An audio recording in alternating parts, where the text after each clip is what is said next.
Hey, changemakers! Thank you for tuning into the Hacking the Patriarchy podcast. I'm your fervent feminist host, Raven O'Neill, and I get the honors of sitting down weekly with diverse experts from all walks of life to explore ideas, opportunities, and strategies that we can all use to hack our way to better lives within patriarchal societies. If you're ready to hack patriarchal systems and structures, I invite you to join us and help move the needle. I'm excited to introduce you to today's guest, Elaine Lin Hering. Elaine is a speaker, facilitator, and former Harvard Law School lecturer who helps organizations build communication and collaboration skills. She has facilitated executive education globally at top universities and worked with diverse clients from coal miners to Fortune 500 companies, including Google, Nike, and American Express. Named a top management thinker by Thinkers 50, she's the author of the USA Today best-selling book, Unlearning Silence, which won Porchlight's 2024 award for Best Professional Development Book of the Year. Please come together and give Elaine the most heartfelt welcome. Hello, listeners. I'm excited to welcome Elaine Lin Hering to the conversation today. She is a published author, Unlearning Silence, and I cannot say enough how much you should just run out right now and grab this book. If you need to be sold on it, please stay tuned. Elaine, welcome. Thank you so much for having me. I'm so thrilled to be here with you. I am beyond excited to have this conversation. I think a great starting place will be how this book came about and hopefully tying in a little bit of your background and how we got to the book. Yeah, absolutely. So I'm a recovering attorney is how I like to start, that evolved into an accidental author. And this book came about because, I went to law school intending to be a litigator, ended up falling into leadership development of the Harvard negotiation project lineage. So that's getting to yes. If you've ever heard of interest-based negotiation theory, that's that world. And, it was a big aha moment for me of, wait, we can talk about things. What a novel idea. That's not the family I grew up in.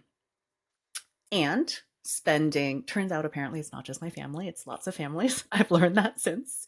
But in teaching getting to yes, negotiation skills for having difficult conversations for more than a decade, the part that always stuck out to me was people saying, well, how do I speak up?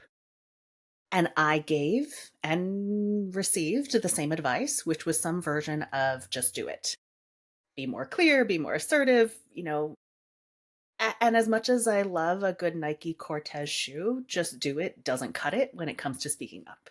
It doesn't acknowledge any of the real and perceived costs. It doesn't acknowledge the pressures that are disproportionately on people based on different apparent, non-apparent identities. And so Unlearning Silence was born in a wait. Maybe we've got the whole thing wrong. Maybe it's not a question of how do I speak up more, better, louder, clearer. What if it's I've learned silence, which I know I have as the youngest daughter of an immigrant family from Taiwan to the United States. And I'll just let all those identities sit because maybe it explains a whole bunch. Right? But I also looked around at my very well-intentioned colleagues and business partners who sang all the right things. I still felt silenced by them. So what if the question isn't how can I speak up more, better, louder, clearer, but how do we all solve for silence together? Because that is what unlocks potential. That's what allows us to live a fuller life. And, everything else I know we'll get into here. But that's how the book came about. So good. Actually, you bring up an excellent point, a perfect dovetail into one of my questions. So in the book, I love that you went from this is what silence is, where it comes from, into action. I did feel that you did cover, especially in the action section, how to address it on a personal level and on an other people level and in community. Yeah. And where I found it interesting is that it still felt like a lot of it comes down to, in the book, the work we do. Because again, if it's a group project, we still have to do work to do the group project. And so I kind of wondered, obviously I love it. I think people should run out and buy it and read it. But for the people who aren't, how do those of us doing the work with the people who don't see it, don't know exists? Yeah. I mean, you just said the dreaded phrase, group project. And many of us are like, I'm just going to put my head down, get me out of this group project because other people are not pulling their weight. And frankly, it really sucks. So that to me is both the pain, but also the opportunity to get really clear on what is our work to do and what is not our work to do. And so the just speak up, use your voice places the burden on us, right? If you're not getting heard, the problem is you. Go fix yourself, and then maybe we'll talk. But also notice where the power lies. The power lies with the people who decide whether they want to hear you or not. So to me, it really is this, how do we get clear on what is my work to do and what is not my work to do, and release what is not my work to do? Which is why the book looks at silence. Silence, as I'm defining it, as there's not enough room in the conversation or in the relationship for your needs, goals, hopes, concerns when you weren't invited or didn't feel like you could ask to be there, right? It's not the quiet meditative pause that we do on our yoga mats that hopefully we all have more of or need more of. It is, there's this dynamic, and it could be waiting around for other people to, can we swear on this podcast, right? Yeah. Okay, thanks. To get their shit together, right? Get your shit together and start inviting me and start listening. And if we're waiting for that, we know we're going to be waiting a very long time, if not forever. And what we can do is not internalize the messages they usually send back to us, which is you've got to fix yourself before you can be heard, right? So I know there is something about me, the silence I've learned, the ways that I doubt my own validity, my own voice, my own standing because of how I was raised and interacting, living in this world. There are all these messages coming at me that say, you are not worth it.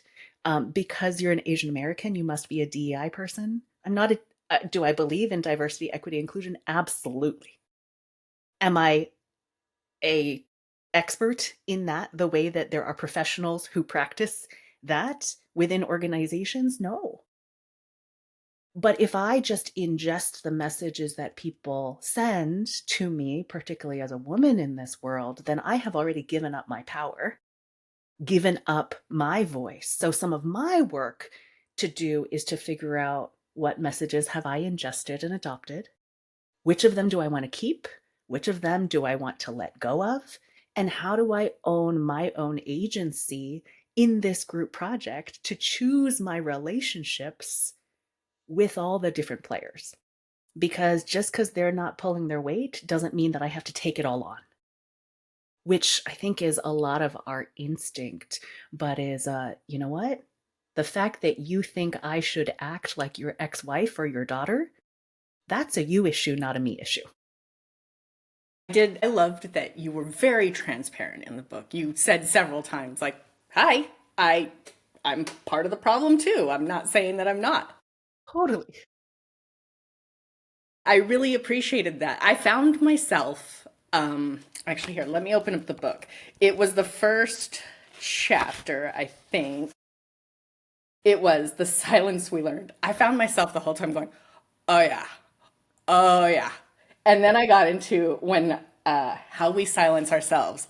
And I just began dog earing the heck out of it. And from there on out, it just slid into like, oh, this is a point I want to keep and a point I want to stay with. Something that really, really resonated. And I kind of wonder, actually, let me rewind and ask the question. The book is very good at going through almost like a timeline, but it's not quite a timeline, but it does really make sense the way it flows. What was your process in determining how you were going to lay that out? Oh, spinning and spiraling for 6 months, pulling out my hair. Well, bravo, because I really, it did make sense as you were reading. It's like, oh, the next step is this. This is the next logical step in the process of. I love that that came through. So let me finish there, because there was spinning and spiraling, no joke.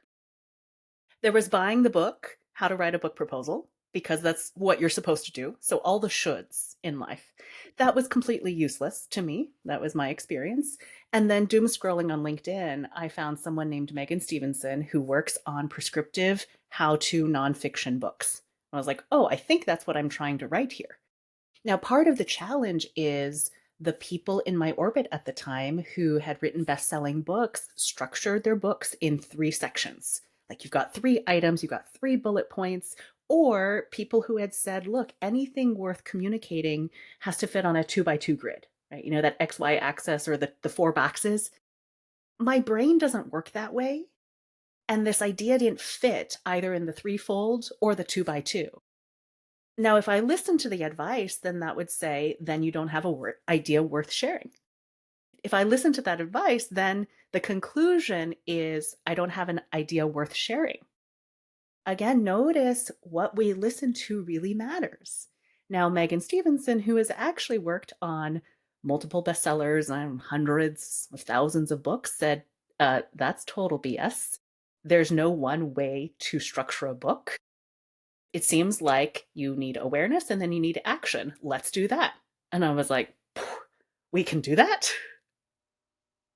And it makes sense that if you are using your own voice, then you would have your own structure that makes sense for that content. So again, this is all part of my unlearning of you don't have to fit into the box that other people give you or prescribe to you. There are other ways of doing it that make good sense, that are right for you, as well as in the group project theme, you don't have to do it alone, right? There are people who have different complementary skill sets that the question is, how am I building a team that works of people who can bring different perspectives and skills and expertise to the group project and who ideally, you know, also share values. I loved that. It was very meta of you to have gone down the, I want to say rabbit hole, but that's not the right word, but you had gone down that path Yeah. of, in your process, almost being silenced, or the, like, it was very meta that moment. If I mean, the whole process is meta. People say that writing a book turns you inside out, and I will argue that writing a book on unlearning silence really was my own unlearning of my own silence from, you know, I was the protege of folks at the Harvard Negotiation Project. I was told that my role was literally to become the next one of them, not to become the best version of me, but to become the next fill in the blank name. If you are told and you agree and take on the assignment that my job is to become a mini me of someone else, you have lost any sense of voice. You're doing someone else's bidding to amplify their voice, not to use or have your own. So there definitely was a moment, in case this resonates with anyone else, where I woke up and I was like, I'm a grown-ass woman and I don't know what my voice is. Because as a mother, as a daughter, as a woman in this world, against the backdrop of patriarchy, there are plenty of people telling us who we are or who we should be. And some of the hard work for us to do is to say, do I want to agree with that narrative, that box that they are giving me? And if I don't, how would I tell my own story? How would I show up? What is my version? That may not fit into a 2 by 2 or in 3 boxes or buckets, but that is as legitimate and perhaps even more powerful than anything else they would assign to us. You touched on something there that you also touched on in the book, which I found really fascinating because obviously, again, reading that first chapter, I was like, oh yeah, oh yeah. You see yourself in some of the stories, and you do have a lot of wonderful examples, and I would love to hear how you collected those. Mm. But at one point, you touched on something, and it was that there are different layers, right? For every person, there are different layers. And you had mentioned, you know, you're Asian, you're a woman. Those are 2 additional layers. And then you touched on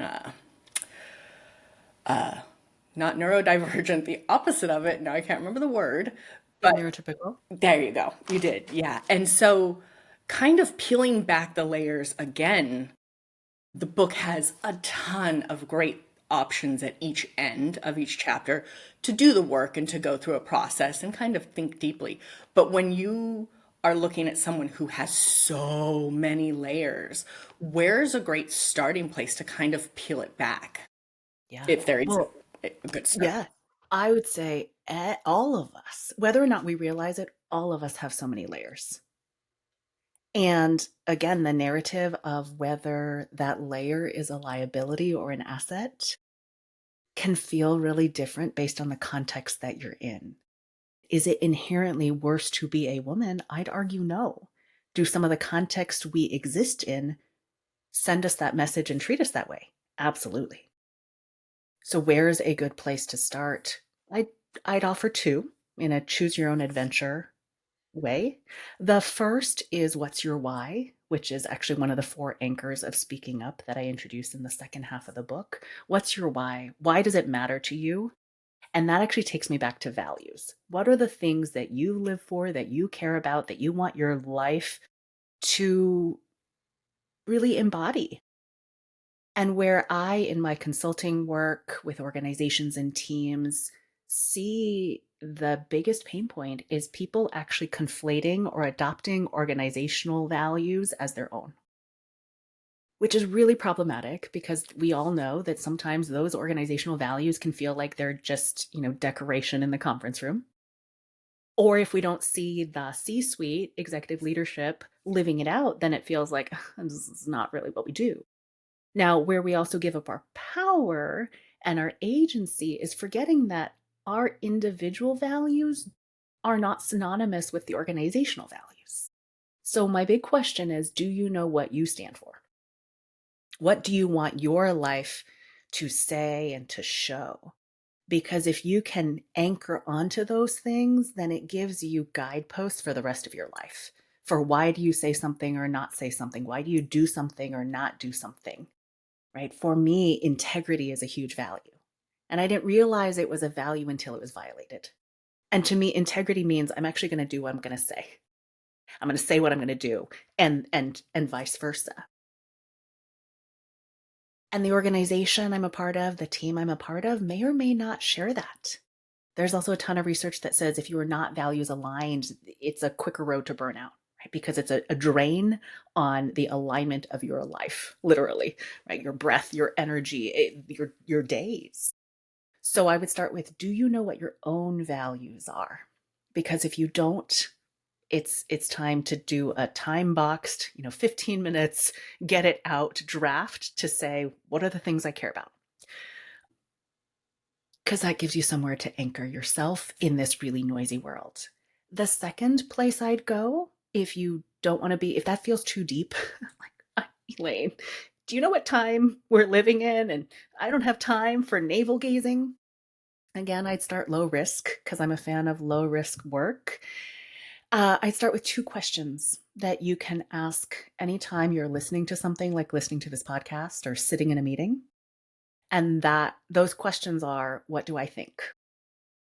I mean, on the surface, it seems simple, but what do I think reminds us that we do have our own brains, our own thoughts, our own insights that may or may not be the same ones as the ones that the speakers or other people in the meeting or in the group are sharing.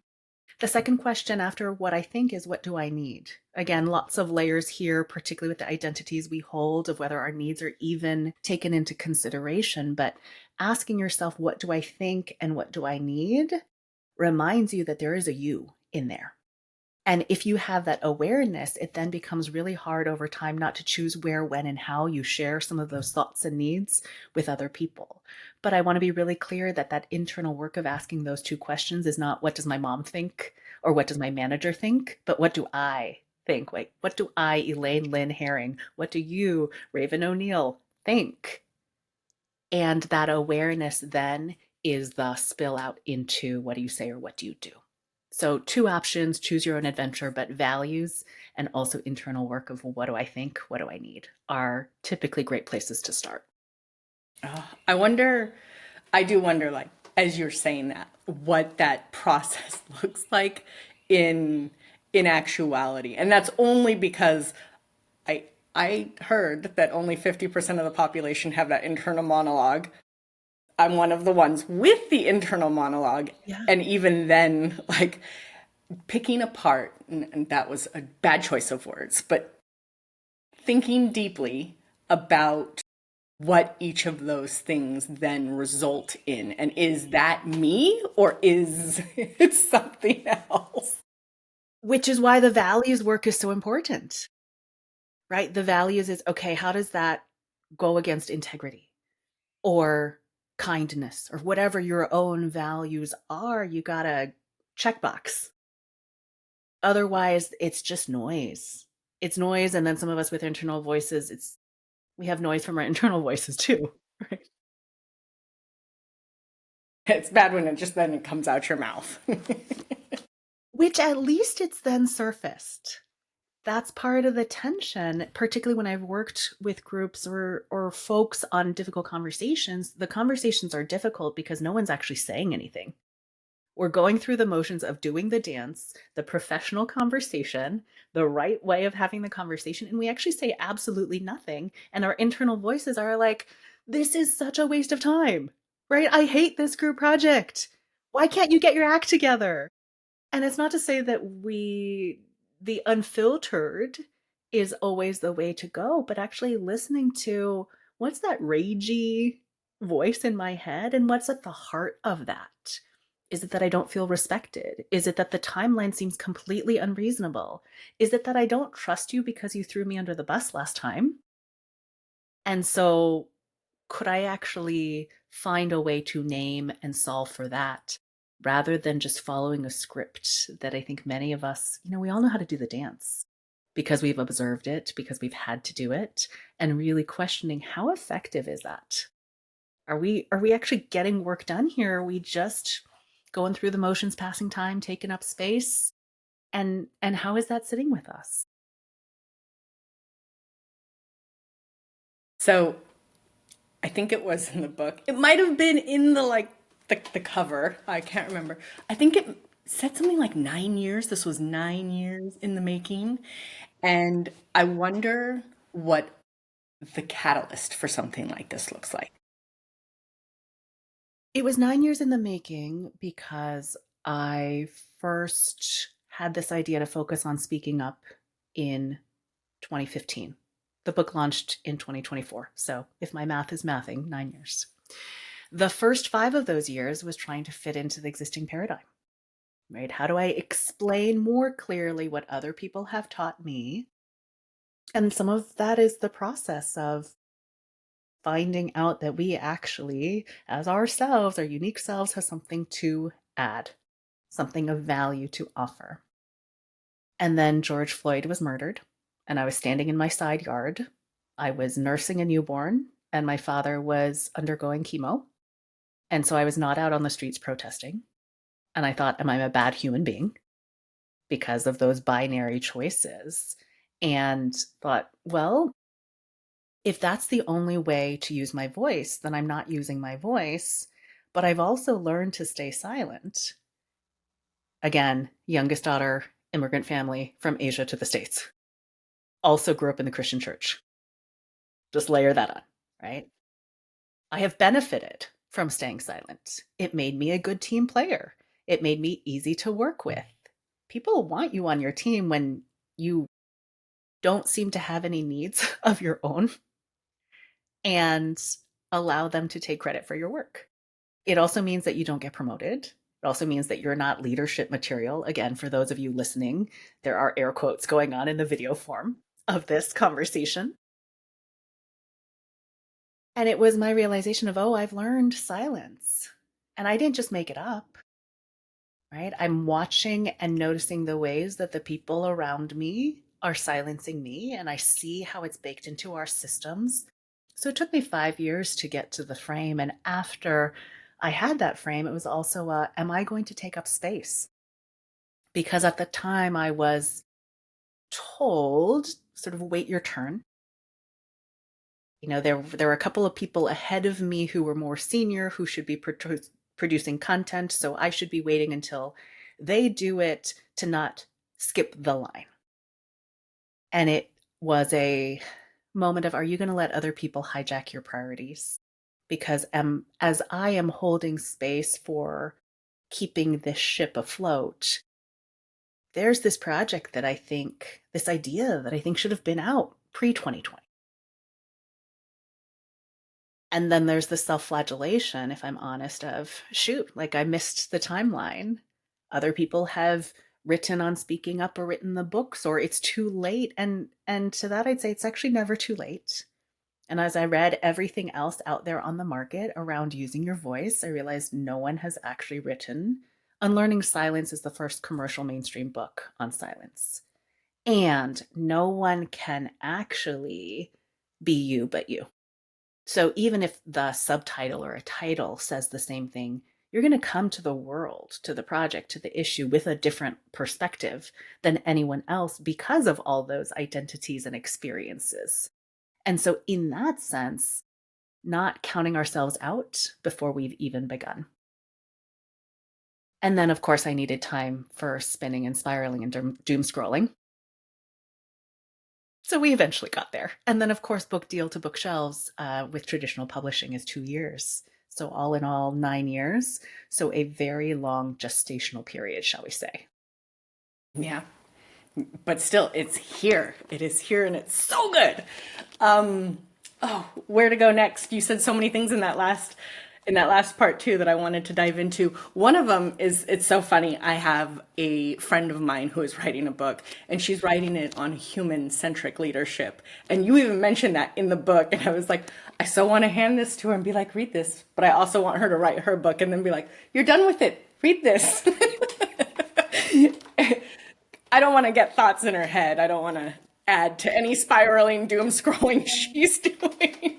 I think we do enough of it, even without other people adding to it. But it is such a good learning experience to find your own voice. And, someone reached out to me the other day to say, hey, can I quote you? Here's the quote, found it on the internet. Can I attribute it to you? And I said, no, because it doesn't sound like me. It doesn't sound like something I'd say. And so they dug up the interview from 2007 and said, actually, you did say it. And I was like, okay, if I did say it, then go for it. But it was such an interesting moment to say, I don't talk like that anymore. I think 2007, I apparently was trying to sound like probably an old white man who was held up as having leadership presence at that point in time versus what is my own voice. And we're going to meet and reach different people, right? Your friend who's writing on human-centric leadership is going to reach different people, come at it with a different perspective. And that liberation of I don't need to be anyone else but myself is something that I wish for everyone, including how can we, and this is like the nerdy part of me coming out, how can we create the conditions precedent for people to do that, right? How can we create the space where you just get to be you and I get to be me? And a huge part of that is how we receive each other, right? Then when you show me who you are, I'm like, that's awesome. Let me encourage that and celebrate that. It is not something I ever would have come up on my own, or I wouldn't have described it in that way, but I love that. And it is layering and additive, right? Then we're living in multicolor, multi-dimension rather than just grayscale. I don't remember where it was, but there was a point in the book I was like, oh, that's like existing in the gray. We don't want to be there.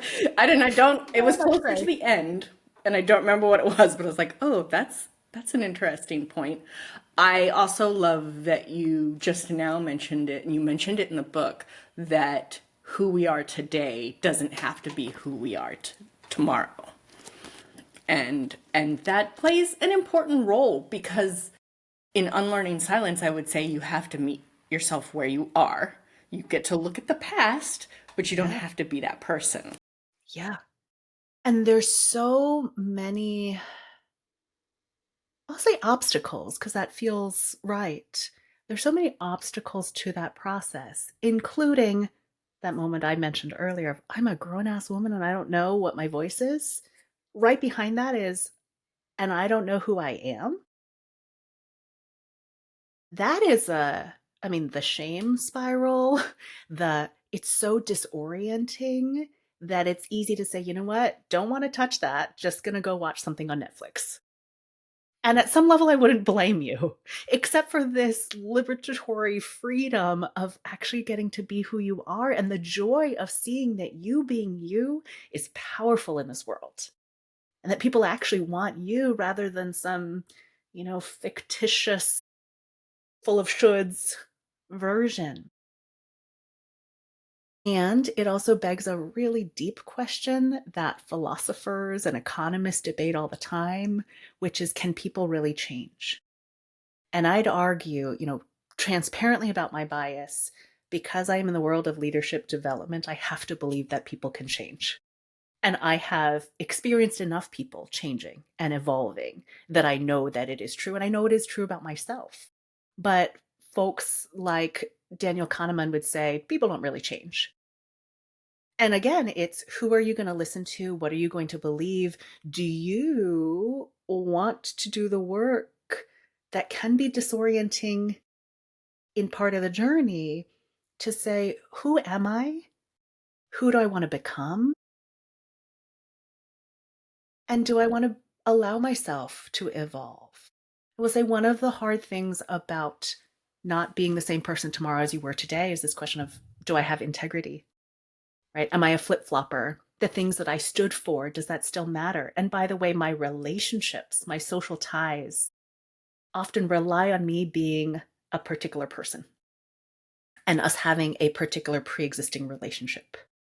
And so, am I also okay with, as I evolve, my relationships are also going to evolve, which goes back to, what is my work? What is not my work?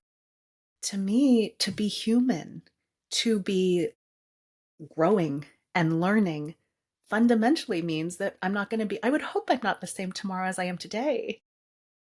My husband is great. He likes to say, the 16-year-old version of myself, well, he was not cool. So I'm so glad I'm not that version of myself anymore. But there is such pressure involved in whether we allow ourselves to evolve, especially because who I evolve into, I don't know yet. And because the people around me are going to have to shift, and I don't necessarily know if they're going to embrace the new me, the evolved me, which also is some of our unlearning. I was very much taught, and I imagine others too, like, don't ever burn bridges because you never know when you might need that person in your network. Versus, are there some relationships where actually there should not be a bridge because it's not a healthy relationship? If our relationship is premised on my silence, that's not a relationship I want to be in, because you're not actually allowing there to be room for me, for the things I care about, the needs, goals, hopes, concerns I have. And to be clear, to have needs does not make you needy. It actually just makes you human. So are we willing to continue to learn and grow and let ourselves do that? What I have found, and I know many others have found, is that as you learn and grow, you also find your people who are going to embrace the new you, even celebrate you, and whose life would be far less rich without the new you. And, on the corporate front, if we're saying we care about continuous learning, then why would we not continue to learn and evolve? Why wouldn't leaders say, oh, I learned something, here's what I'm going to try next? And if learning feels too big of a commitment, like I've changed, start with a small experiment. What am I going to try today for 3 weeks? It's the point of an experiment is to learn something, not to get to a specific outcome. And of course, I talk in the book about sitting in the back of a taxi cab. Should I tell the story? Yeah, please do. I was Okay. actually going to say that you touched on this in the book. Yes. And after Toiletgate, the taxi cab story is the one that people write me about the most. So I'm sitting in the back of a cab. We've got, 27 minutes between the airport and the hotel, and I've been going through airports all day. The child lock is on in the car, so I can't open the window by myself, and it's stuffy. It says like that fake air freshener that doesn't actually smell fresh. And I look at the GPS and it's like, okay, it's only 25 more minutes. I can suck it up. It'll be fine. Versus actually, it'd be really nice to get some fresh air. But that involves asking the driver, which feels like I don't want to interrupt. I don't want to be an inconvenience. Wait, I'm also a paying customer. This is ridiculous. You should be able to ask and get what you need. Now we're only down to 22 minutes, but it's red. It's a red line on the GPS, so it's stop and go traffic and you're getting nauseous. There's also a safety concern of, is the driver going to get mad at me and kick me out? It's a congested freeway. And even telling the story, that we're like going on 5 minutes long, but I'm literally sitting in the back of the cab being like, can I ask for fresh air? Finally decide to experiment because probably not going to see the driver again. There's a lot of other cars around, so he's probably not going to throw me into a ditch. So I say, sir, could you open the window, please? And the window opens. And it is the most glorious Pacific Northwest, fresh, crisp air. I mean, like the angels were singing in my head. And it also taught me that I can ask for what I need, and I might even get what I need. But many of us who have been conditioned towards silence don't have those data points of I asked for something and it got me something that I needed, or I said something and it was well received, or I shared and I was heard, right? And so what we are doing is, in low risk environments, getting some of those data points, like in the back of a taxi that says, oh, you can do this. Or you'll learn, okay, not worth it to me. And you're still getting data, but you can't theorize yourself into a new reality. You got to try something. And so it's a, what do I want to try? Where do I feel like I can stomach the costs? My example often when I'm facilitating a workshop is, you're going out to dinner with friends, and maybe you don't really care what you're having because the point is just to be with friends. But to even inject an opinion in that moment, it's low risk because you don't really care, right? So what do you want for dinner? I'm thinking Thai food. And they're like, oh, definitely not. I'm thinking pizza. And you're like, okay, fine. But you've gone one round at a time when maybe you wouldn't have gone any rounds at all. And you've learned it's actually okay for me to express an opinion. Or maybe they're like, yeah, pad thai sounds great. I love that you said that you used the restaurant example, because as I was reading the book and I read the taxi cab part, I was thinking about how I refuse to ask when food is delivered and it's not right, and you're like, I'm just gonna suck it up and eat this even though it's not right. Gosh, that's exactly the example I use when I am facilitating a group, because so many people, including or especially women, will say, I don't want to be a bother.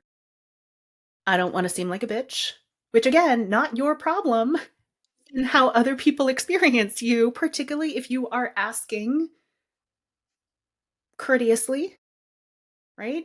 Or with inquiry. But some people will also say, I'm not going to talk to the server about the food. I'm going to ask the other people at my table, my dining mates, whether their food is edible or overly salted. And it's like, what are you doing? Trying to find social proof? And if they said, no, it's fine, does that matter to the fact that your taste buds do not find this food okay? And I'd argue, again, that's all part of our conditioning and socialization that diminishes the real data of whether the food is palatable to me, and that I might have a slightly different palate or a different palate than someone else, and that's okay. So the question is, Raven, are you going to go send the food back next time? What's your Absolutely. Now that I've read it, yes. I'm gonna leave Toiletgate for the people tuning in to go get the book, but it was so good because I'll I'm in your camp. I was like, wait, what? just a little teaser? It's not as disgusting as it sounds, or actually it is, but it's roommate issues. Yeah, yeah, And how we communicate about those. And if we're not communicating about the things that don't sit well with us, we're the ones stomaching the cost. And that leads to resentment over time. And particularly if you're living with someone, you don't really want resentment brewing in the background. yeah. It was really good. Speaking of resentment, I'm going to talk about the two chapters, or not even chapters, the two sections that really resonated with me deeply. I literally put a post-it in so that I made sure to cover them. I think any teaser that starts with speaking about resentment, that's a let's lean in and tune in. You talked about mitigated, what was the wording? It was Mitigated speech. mitigated speech, and then after that you talked about what we're not saying. And I'm gonna have to do some work to uncover where not speaking up, like truly just holding it in and then saying it to someone else, comes from for me, but it resonated.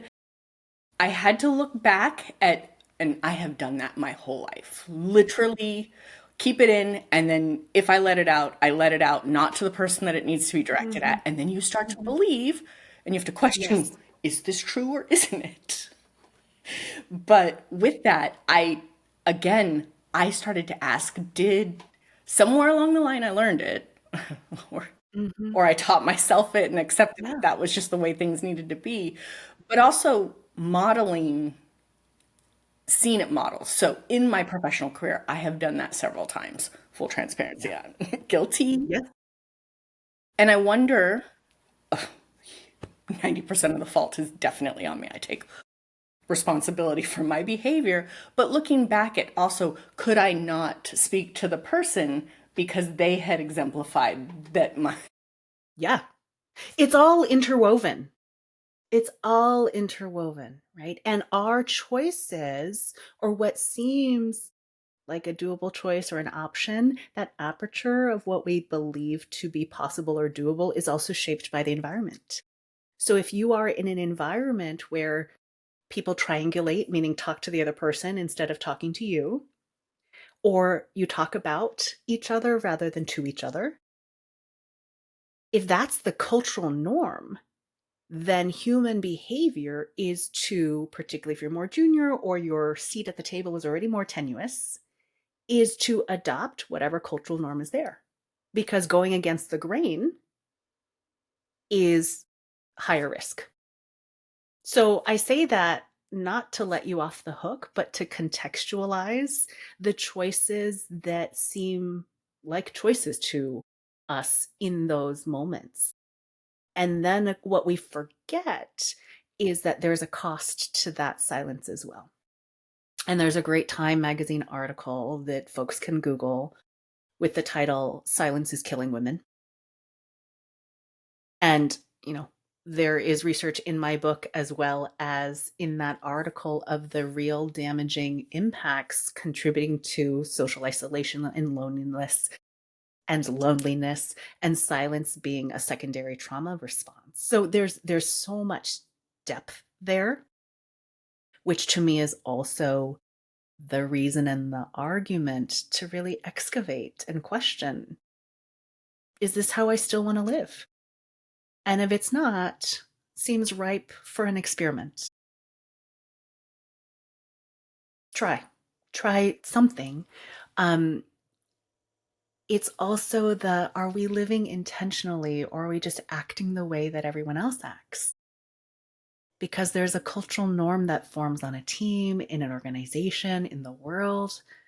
And I'd argue that living intentionally, living with agency, using your voice, those are all synonymous in my mind, takes awareness. And then that awareness that I could choose a different way, that even if it seems like on this PTA, people just talk about each other instead of with each other, that I might choose to try something else. And it might feel extremely risky and awkward because to be human is to be awkward. But if I think it's going to lead to a better outcome for me or the relationship or the team, maybe it's worth trying. You can always go back to the old way. You know what that is. But what might a different approach yield? And you cover that in the book, tinkering, testing, and that you can go back to the old way. Totally. I mean, that is the essence of experimentation and innovation. And do we, everything that is new or is that innovative was at some point different and weird. That is literally the definition of innovative, is it did not previously exist. But we can't get there unless we experiment. And do we give ourselves the grace and do we give each other sufficient grace to have that space to experiment and say, oh, no, actually, don't want to do that. Which is also when I first got on LinkedIn, I went kicking and screaming, right? I had sold the book, and the Penguin Random House author development team very lovingly said, Elaine, it's time. And I was like, oh, kicking and screaming. So they said, just post once a week for 6 weeks. And I posted the first time. I was like, I hate it. I hate it. And they're like, okay, but do you hate it because it's new or do you hate it because you hate it? And I was like, I don't know yet. Right? New things are awkward and hard. So have you designed your experiment in a way that allows you to get data, which usually takes more than once because that first time there's all of this stuff that comes up. And I learned actually I hated it because it was new, not because I hated it. And it is a wonderful way of building community that is not perfect, but you don't know until you try. And you can be thoughtful about what you actually want to try and what you don't want to try, right? Again, I offer the taxi cab story because some of us, that's where we're starting at. I'm not going to interrupt bias in a meeting if I can't ask the random driver I'm never going to meet again if he'll open the window when I'm a paying customer. You got to start somewhere. Start small. Start now. We are coming up on time. But with that, I want to ask one more question. And I want to look at, I know you have children because you've mentioned it in previous meetings with me and you mentioned it in the book. So I'm not sure what generation they are. My kids are Gen Alpha. You did mention in the book that millennials have a different hot take. They're just built a little different. They're coming up different. So I want to look at when you're unlearning silence and you're doing the work. How do you do the work to change what learned silence might be for the younger generations? Yeah, this is where I need to take a deep breath because there is what I believe and what I know and the amount of effort and work it takes when I am exhausted with my own kid not to revert back to the models that I saw. It is fundamentally harder to do something different than to be on autopilot and emulate what was done to you or modeled for you. So, yes, writing a book on unlearning silence while raising a child is a total mindfuck. I will own that. But it begs the question of, how do I want to raise you? Because my actions, how I interact with you, is going to shape how you learn about voice and silence. And it's tremendous responsibility that I'm not going to get right all the time. And that's okay. But if I have the awareness, then I need to make some choices. Let's be clear. It does not mean that you get to keep asking every why question that comes to your mind at all hours of the night. We have created question time for that, meaning during this 30-minute window, you can ask all your questions. And then after that 30-minute window is up for the day, mom needs some quiet. right? So it is actually, we found a process, and this is one of the levers in the book for voice, of substance relationship process of how we think about voice and how to bring those out for each other. But it goes fundamentally to, what do I believe? And then what are my actions that follow that? This is the crux, which is actions always speak louder than words. So I can say to my kid, hey, I believe that you, like, use your voice, or your opinion matters. But if I don't behave in that way, and I also don't model using my voice, having an opinion, then they get mixed messages. So we're recording this the day after Mother's Day, which is fraught on so many levels. We were getting our bikes out to go for a bike ride. And my husband was still sleeping. It's Mother's Day. I have some social expectations about who gets to sleep in, maybe, on that day. And so that was all inside, right? And I thought that it wasn't leaking out. Apparently it was leaking out. And so my kid said, Mom, are you okay? And I had a choice in that moment, either to do what I've always done, which is to say, yeah, it's fine. We all know fine doesn't actually mean you're fine, right? And in doing that, I'm actually, I think, challenging his emotional intelligence. He has picked up on something that does not seem okay, which is why he's asking, are you okay? And I want him to notice that. That's a great thing. Parenting win. And so but I also don't want to throw my spouse under the bus. And so I said, there are lots of expectations about Mother's Day and who might get to sleep in. And I'm a little sad that I'm not getting to. And I also realize why. But that's what that sigh was. Thanks for asking. And then he's like, can you buckle my helmet for me? He did follow it up with, well, Mom, what could we do to make this day more special? Right. To which I said, I don't want to cook lunch. I don't want to make you lunch today. I want you to have food to eat, but I don't want to make it. So we found a way to make that happen. Right. But so often I was taught that you have to be okay. And I had a law school classmate say to me, Elaine, it's okay not to be okay, right? And I was like, no, I do not know that. And you're speaking from your white male privilege right now. But it actually was one of my key learnings in law school, which is it's okay not to be okay. And how do we make it okay for other people not to be okay? Whether that is parenting, whether that is a coworker, whether that is in community. So with the parenting piece, it's really trying to make more visible the work that I am doing in my unlearning and in my learning, because fundamentally I feel like that's all we can do, is to help the humans in our lives continue to unlearn what doesn't serve them and learn what leads to a fuller, more meaningful life. Thank you for that. You're right. It is post Mother's Day. I'm not going to dive into my personal stories about that, but yes, same kind of. Actually, yesterday was wonderful. There have been times in the past I've been on the same situation. Yes. I lied to you. I do have one more question. We end the show with hacks, 3 hacks every time. This book is pretty much, I want to say, like 20 to 50 hacks, somewhere in there, all in itself. So ideally people go out, grab the book. Those who are tuning in and just need a little piece to get to get it under, light the fire and get out there and do it. What are 3 hacks our listeners can walk away with? Number 1, you have a voice.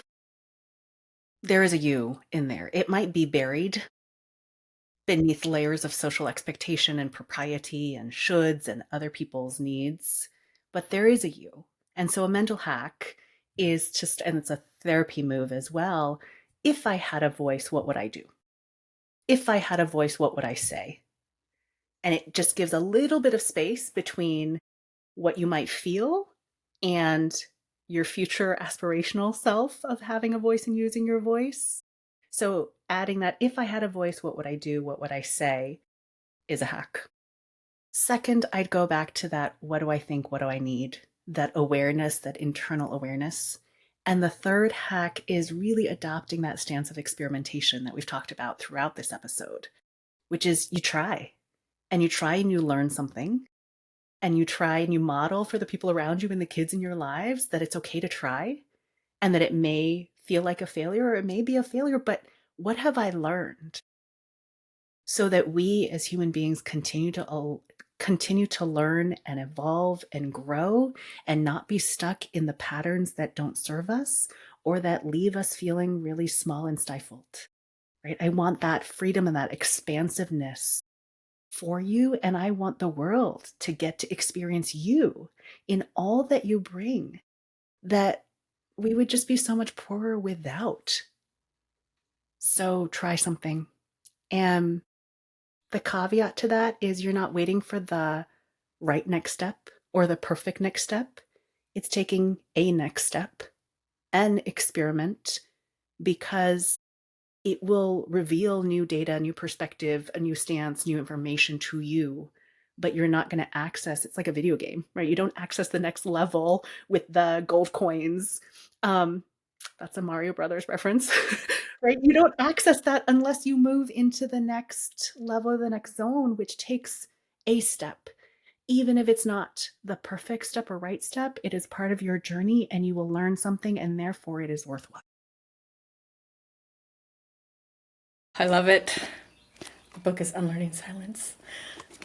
For those tuning in that want to reach out, want to connect, want to ask about Toiletgate, how do they find you?